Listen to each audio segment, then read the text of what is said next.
New Jersey, and the various other states. Asanteni sana. Welcome, Your Excellency.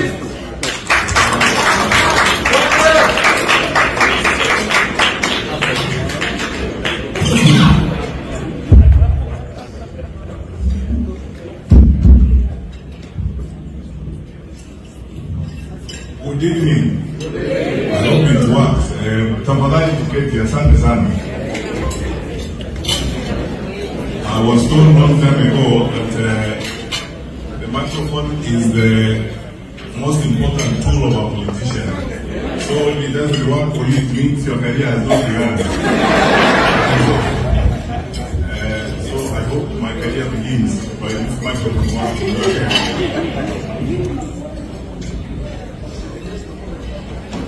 Okay, fair enough, somehow.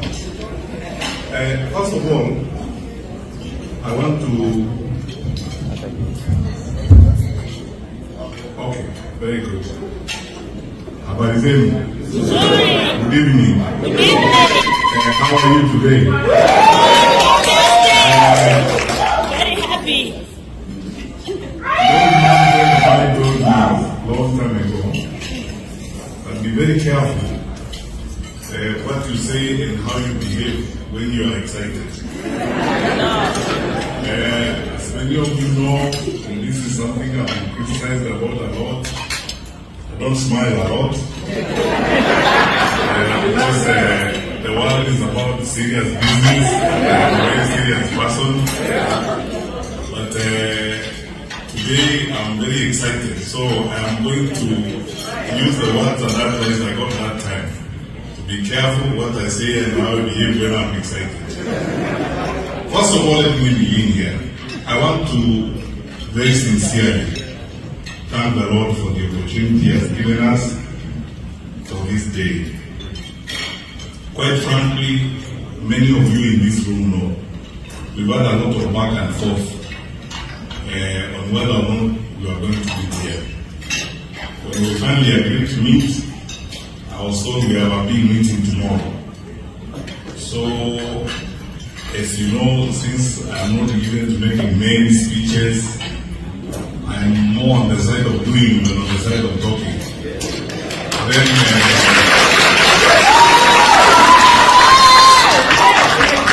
I asked my brothers and friends, so what do you want me to do on Saturday evening? They said, no, Saturday evening we're just going to have dinner, welcome you to Minnesota. Get to meet us in our usual home nature, and then from there we'll meet for a meeting the following day. So, because you said I was coming home and we were going to eat, I didn't see the need of putting on a tie, because when I eat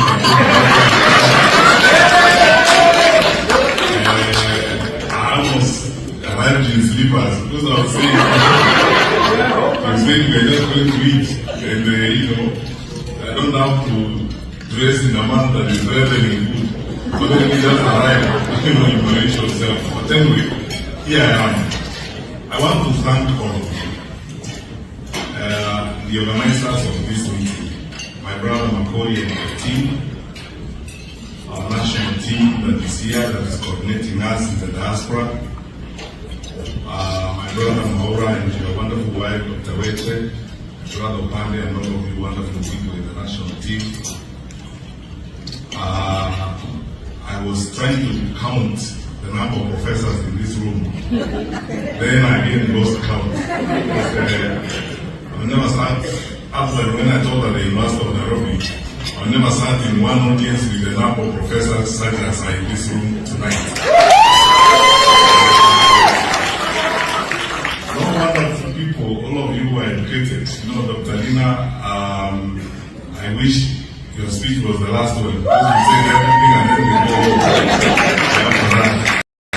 my brother Dr. Karanja, thank you so much indeed for the effort that you have made to be here. Your worship, the mayor, Asha, thank you for the memories of Moi Nairobi girls, and so on and so forth, and things we talk about. In this audience, there are many people that I share the story of my life with. My Sabbath school teacher was here, so So don't ask me about another time because you know that I actually then started going to church when I was in class or wrong because you have seen my father school teacher here. My private school classmates, Professor Otiso and the rest are here. So I'm one of those people who don't think I go to order to prove that I went to school.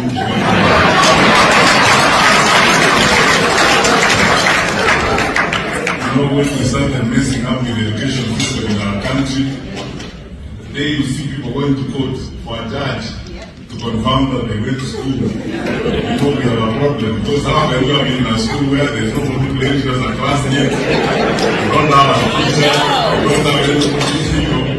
You have to wait for the judges to tell us that you actually went to school. Right, so on. And you don't need a judge to tell us that you went to school because you must have a classmate like I do here. And so on. So, wonderful people, many of you, some of you I grew up with in the village, we have been together since the days we were learning how to wear shoes properly. And how to wear our shorts properly and so on. I've known some of you, we have known each other for a very long time. So I thank you, my sister, Representative Mulder. Thank you so much for your attention. And thank you, wonderful people, for your love and the commitment and everything I've seen here tonight. I saw Professor Django Man. Yeah, there he is. Thank you so much for your advice, and all of you wonderful people. Pastor, thank you so much. I needed to say something earlier, but then I discovered you were in the room, so I need to be also careful about the things I say here. But I was going to say that I've met a lot of people here, including my boyfriends and Hollywood and girlfriends, and I fear the girlfriend leave. But it means girls who are my friends.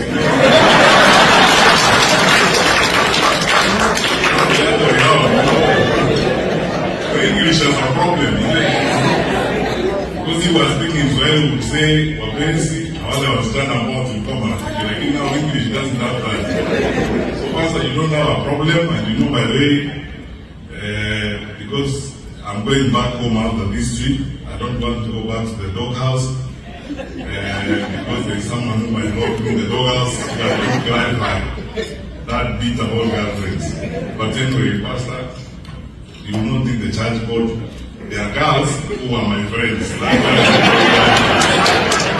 and so on. So, thank you so much, wonderful people. So, because we are meeting tonight, just to have a meal and get to say hi to each other, I will not be long, and I will not speak much, because I know we have tomorrow.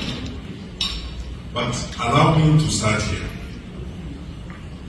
And Steve, this will be partly answering your questions.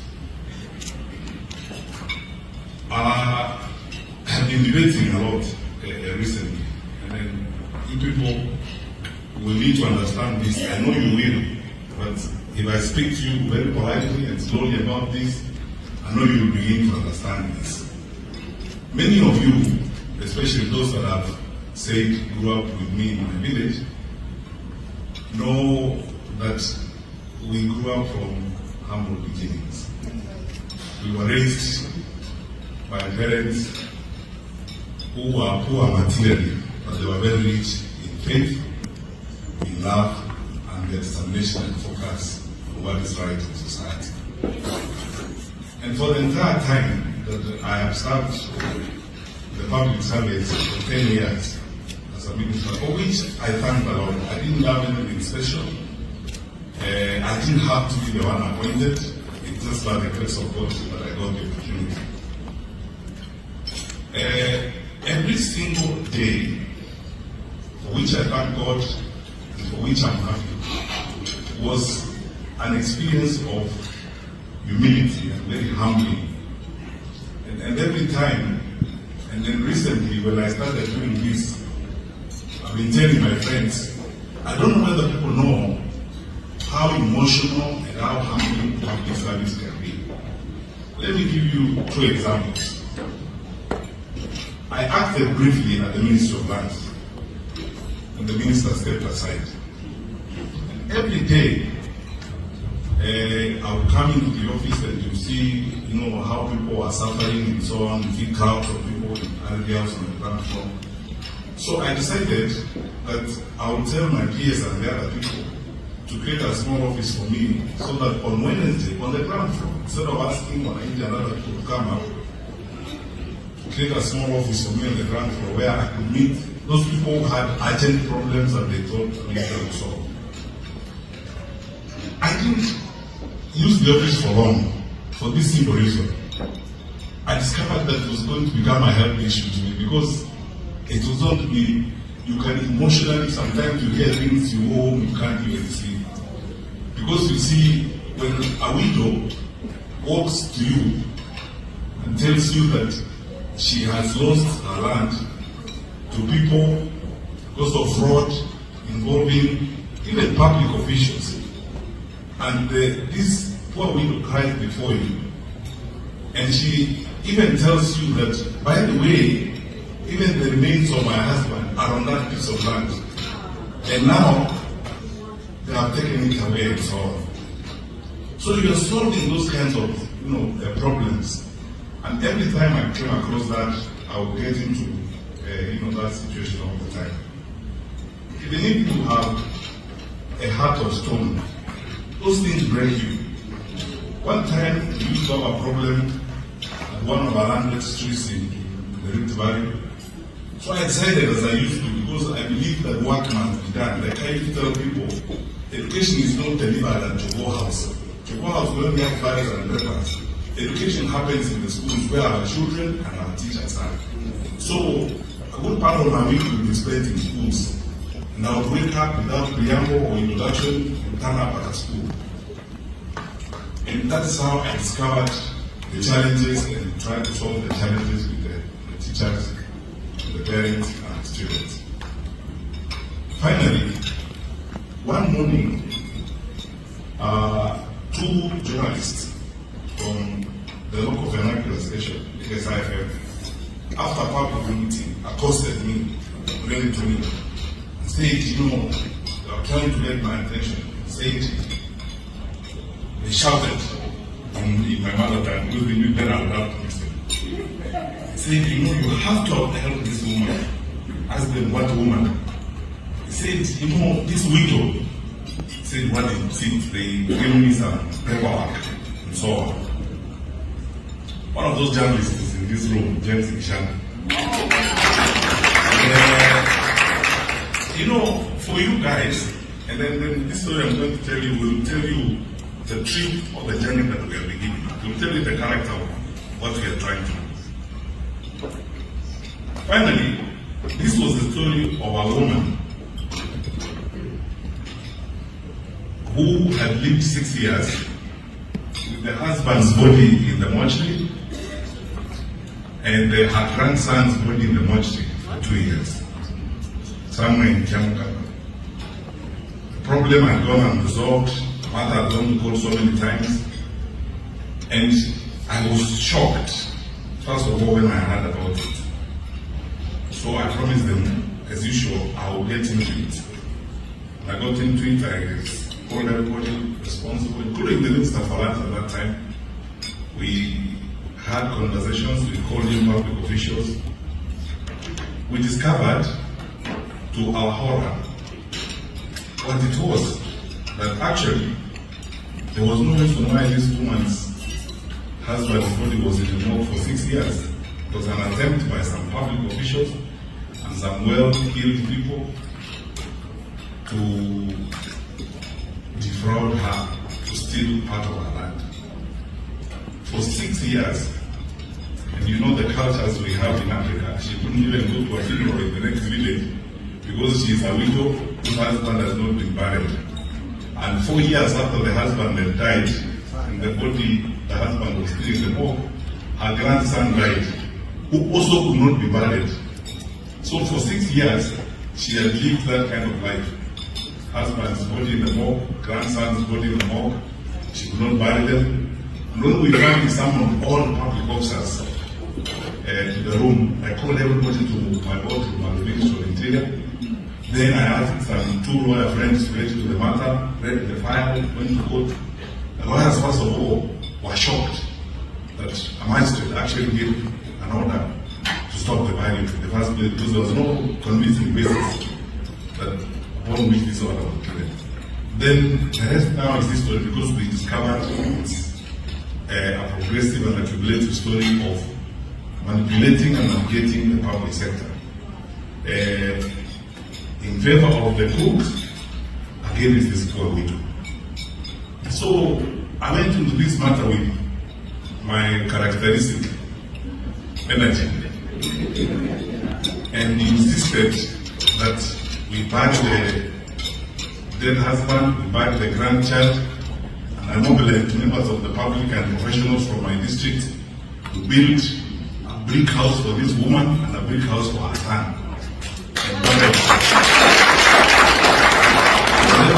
To make sure that people don't repeat this kind of nonsense again, I flew there even with the Minister of Lands to that home to show the village that this is not the way people are supposed to live.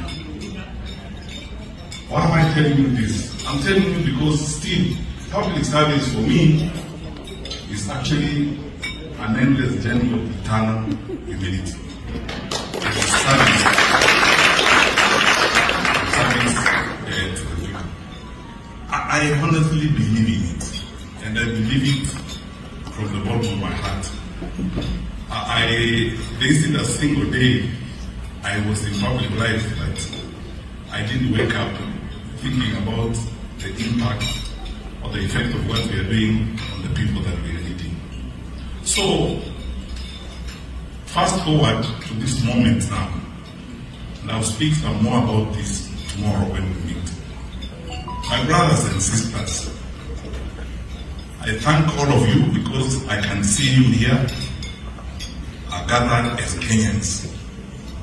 And by the way, as Honorable Anthony Kibageni said, I come here with greetings from the Honorable Rigathi Gachagua, the Honorable Kalonzo Musyoka, the Honorable Martha Karua, my brother Eugene Wamalo.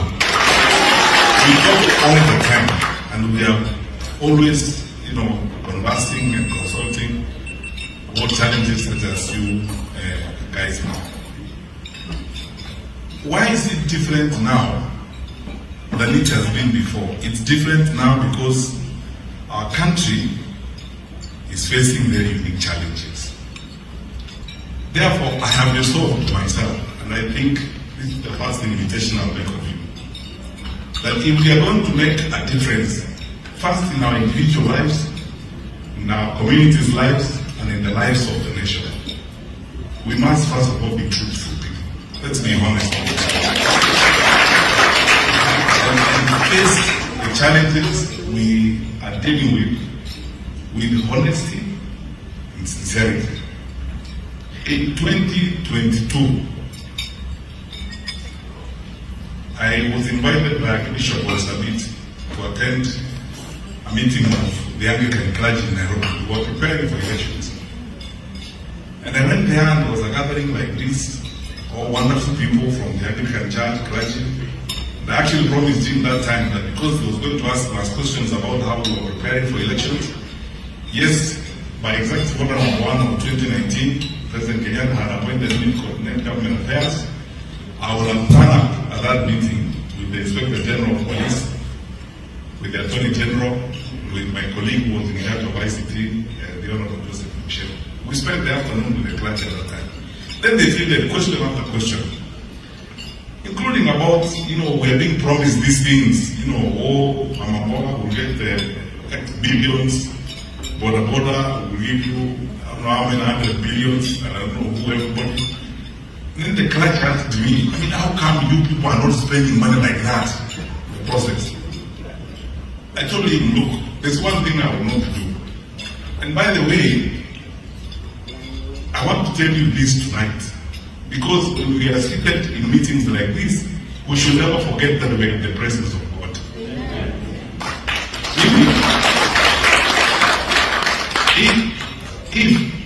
if to get along and to go forward, I'm going to be forced to lie, to start creating things here.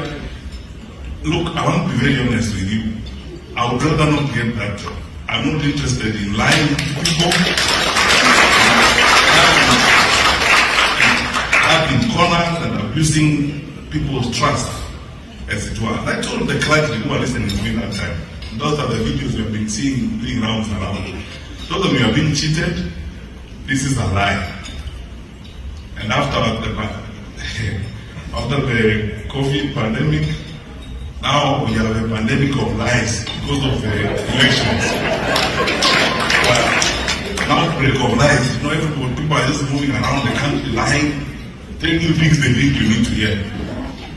Now, we are about to start that pandemic of lies season 2 in Kenya. You see people flying around the country, talking about empowerment, planes flying here, flying there. Every Friday they are busy. 8 choppers there, 9 choppers there, flying around. My brothers and sisters, don't you ever be bamboozled and lied to by those types of things you're seeing. Our country has got serious challenges. And those challenges, a good number of those challenges are man-made because of bad management and bad decisions we have made in the leadership of the country. And now, drama is being occasioned in the country to hoodwink people, because I honestly believe that if you do your work, you don't need drama. Because the results of your work will be seen. For me, if I go home tonight and sleep, when I hear Asha saying what she said about the exam in 2017, that's enough for me.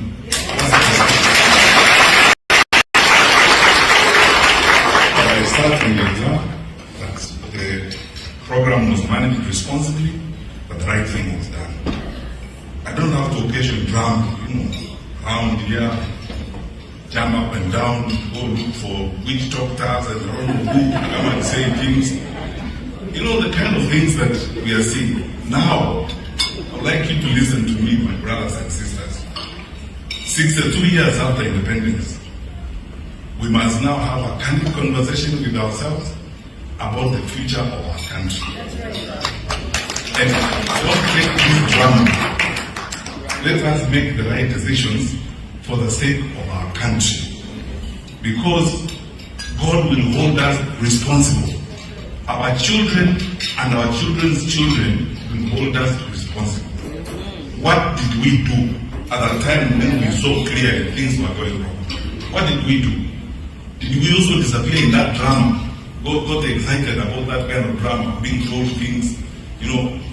I said when I was in DMV the other day that all of you people who are here, who are looking at me, nothing speaks much more eloquently about Kenya and the capacity we have as a country than all of you looking at me tonight. When you look at you, you went to school in Kenya, you were educated, then you dared to go abroad. You came here, worked hard, and as I said, I lost count of the number of professors in this room. So how is it then that with that level of exposure and with that level of awareness, we are seeing the things we are seeing in our country? Where now we are debating about reducing money for schools. Who does that when you want to develop your country and education is our gold mine? Because skills development is what we need. By the time we were leaving office in 2022, we had gotten capitation to 22,600. Now it's being reduced to 16,000, and it's only then going to schools.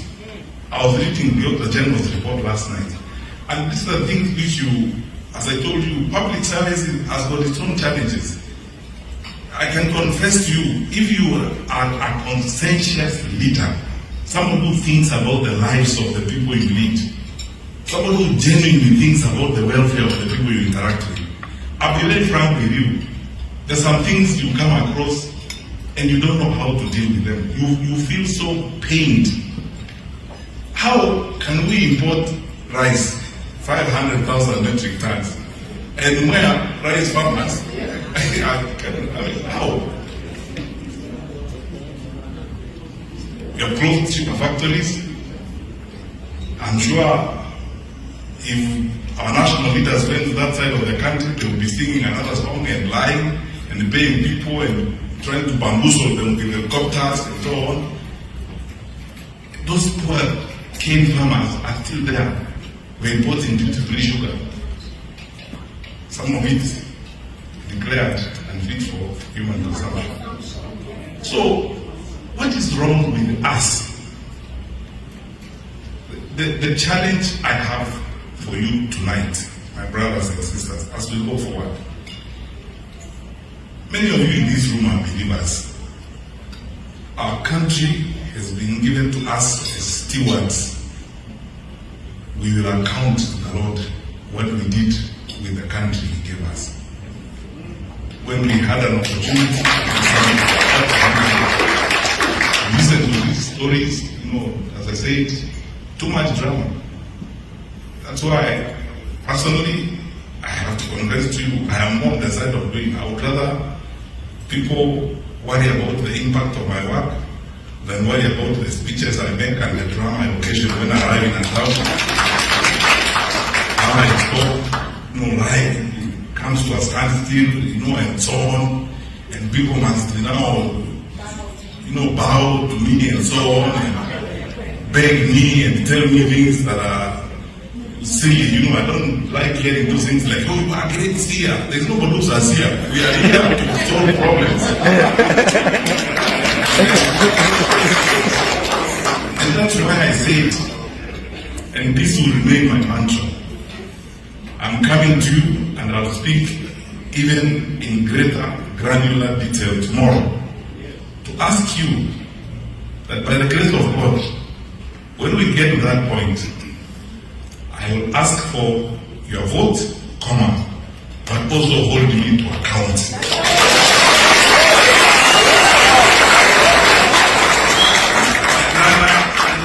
And when you have given me your vote,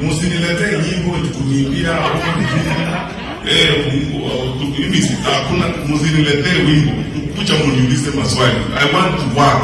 Mimi kazi mnauliza na nini mnauliza maswali, so that then we go forward.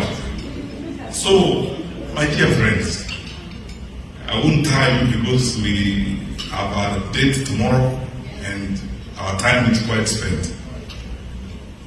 As you leave this room and go home, that will meet tomorrow, and as you meet fellow Kenyans, those you talk to here and those you speak to at home, think about this. The people who have developed their countries, all these things we admire, my dear sister, the systems work here, I agree with you. These people are not from us. They're human beings that just agreed to get stuff done, to get your work done. So, they're not from us. Just they know 2 and 2 is 4. That's all. They will not import rice when the rice farmers have rice in their stores. They know our low level of political accountability is worrying. And look, as one politician in this country said, don't agonize, organize. So, let's not agonize. Let's not spend all our time describing our problems. Let's spend a lot of it looking for solutions and organizing ourselves on how we are going to move forward. I never end any remarks these days without saying this. Like you, I have incredible faith in my country. There is nothing wrong with Kenya. Our country is great and God has blessed us with a wonderful country. As I have proved before in public service, even here from this podium, I can give you names of over 50 public servants I worked with before. Because when I arrived in any department, I asked people. First of all, I asked them who was the president. Because because you are the one who has asked for votes from Kenyans. So the covenant is between you and Kenyans. I am your program officer. What do you want me to do when I get there? He tells me, like in the case of the Ministry of Education, this thing about examination cheating is going to destroy us as a country. We have a problem with learning content, figure out how we can resolve the problem, and so on. So, I tell him, boss, mimi ni mtu wa kazi, tomorrow tumeanza. And every time you go there, you meet wonderful people. That's when I worked very closely with the late, my brother, Professor Magoa. And all these people, when you sit down, you're brilliant. I mean, we are spoiled for choice. It's shocking that we are performing the way we are in some cases. Smart people who have got solutions. I call in the leaders of the secondary school science association. I shake hands with them. We sit down, we work on solutions. And people have suggestions. All they need is trust. That they trust you as a leader, that what you are telling them is going to work. That you don't tell them today, change it tomorrow, or alternatively, you tell them we are running a free system that's working, but you are the one receiving bribes at night. It doesn't work that way. Because you have to walk the talk, live your word, and nothing beats exemplary leadership. Because people will believe your actions more than they will believe your words. Does it work? So, my dear friends, I believe we have a great country. And I can tell you this without fear of contradiction or any doubt or hesitation. We will build our country. We need to pull ourselves together. We will resolve the challenges we have. We will fix them. And we will move forward. We are a resilient country. Our people are great. I can give you numerous examples. I was the Minister for Security during COVID. And during COVID-19, it's incredible what I saw, the spirit of the Kenyan people. The Kenya Association of Manufacturers, there's a woman called Phyllis Wakiaga, if you know her, fantastic lady, CEO. Kenyan business people donated a water tank for every police station without anybody paying them. And they told me, Minister, we will take the water tanks and so that our police officers can wash their hands. I went to a roadblock at night in the moon, somewhere there at 1 a.m. to figure out, because that's one of our major routes of movement, so that we're dealing with the spread of infection. And I discovered that a businessman had agreed to supply our police officers on that roadblock with bread. But every morning, dutifully, that businessman was sending his van with bread to those police officers. And the women around that Mur area had come together and agreed to make tea for those police officers. In Katani, somewhere in Eastern Province, I went to a roadblock. I spent a Sunday afternoon with some women who really touched my heart. These women had come together and they had decided they would cook for the police officers on that roadblock. And they were beautifully putting women together, cooking for them. One of them, the leader, is a lawyer. That's the spirit of Kenya. That's the Kenya I know. That's why wonderful people, as you go away from here tonight, please, if you forget everything I've said, don't forget this. We are better than what I'm seeing. We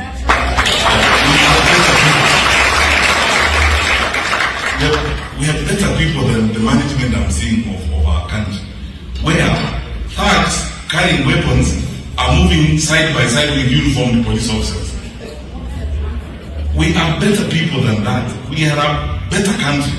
In fact, for us, 62 years after independence, we are a better and decent country. Those are things that are not descriptive of Kenya. Kenya is better than that. And make no mistake, that is not our destiny. That very lowly behavior, that very crazy conduct, doesn't speak about Kenya. It's just a group of individuals who believe that they would hold on to power through crude mechanisms like those. But we are a majority and we are better people. We will say no and we will and move forward and build a strong country. We are better off together. So let's pull together and work as Kenyans we enjoy being together one with another. I mean, I love all these guys who are seated here. For the several hours I've spent here with Dr. Karanja, for example, I've learned a lot. We've even skimmed a number of things. I have learned a lot from Maura since we started working together, and his wife, Dr. Weche, about how we need to now reorganize ourselves, our ideas and messaging and working together. There are so many people in this country. I was the other day talking with Professor Ogola and so on, who have got brilliant ideas on what we can do about our country. A while ago, last week, I was having breakfast with some friends of mine, and so on, serious guys, and saying, scheming how we can campaign for one of us Kenyans to get a senior job somewhere in some international organization here. You see, that is who we are. That is who we are as a people. You know, we look out for each other. We are together, and we should never, ever, ever accept to be divided, because bad leaders thrive when people are divided. So that they tell you, you know, this is in Wakikuyu, that primitive life of saying, oh, sasa hawa ndio kabila hili nataka kusumbua serikali. Hakuna mtu anataka kusumbua serikali. Shida yenu and your weaknesses and your incompetence ndio inasumbua serikali. And that one has not tried. Because incompetence is incompetent. Incompetence has no tribe. You can't say, what's the tribal background of incompetence?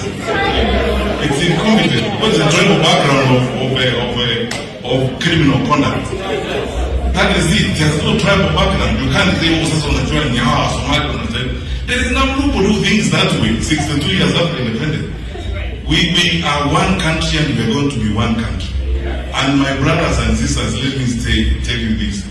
We must say no to those types of things and move forward by faith, armed with the commitment that we must have to our beloved country.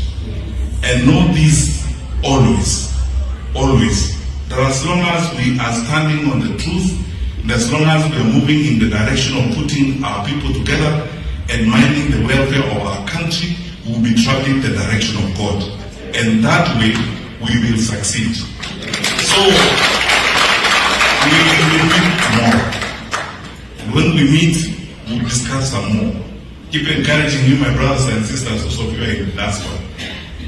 If this was a sermon tonight, I would entitle it Beyond Remittance. Let's stop talking about remittances. You remit, you are bringing money. We can't love your money and hate your ideas. So, I am one of those advocates, and I've discussed this with my colleagues, Regate Gashagwa, and Honorable Kalonzo Musyoka, and Mother Karu, and the others. If the petition, because last time when we were in DMV, we agreed with Akina Maura and the others, that our petition is going to come from the diaspora to the IBC to increase the polling stations in the US from 3 to 3.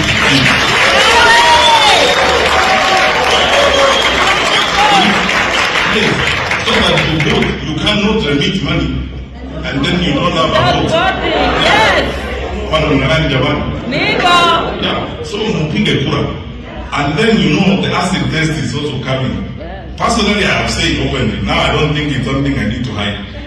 But the party I'm going to run on, when we settle down with my colleagues and I agree, I'm going to make it a condition that of the names we will present for nomination on the nomination list, there must be people from the diaspora.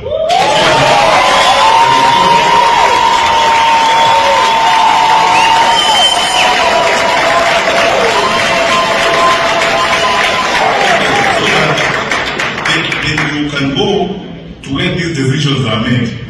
Because you see, mtu hawezi kukuambia leta tu pesa mimi nachukua vile hapo unaona baadaye hapana. We want you to be there where the and by the way, don't focus only on the National Assembly and the Senate. I believe you can occupy, for example, in the city council of Nairobi. We should have nominated them, say who was roots in the diaspora. All these houses that we're buying, all of these houses that you're buying them where? They're not in air, you're buying them in Nairobi. And now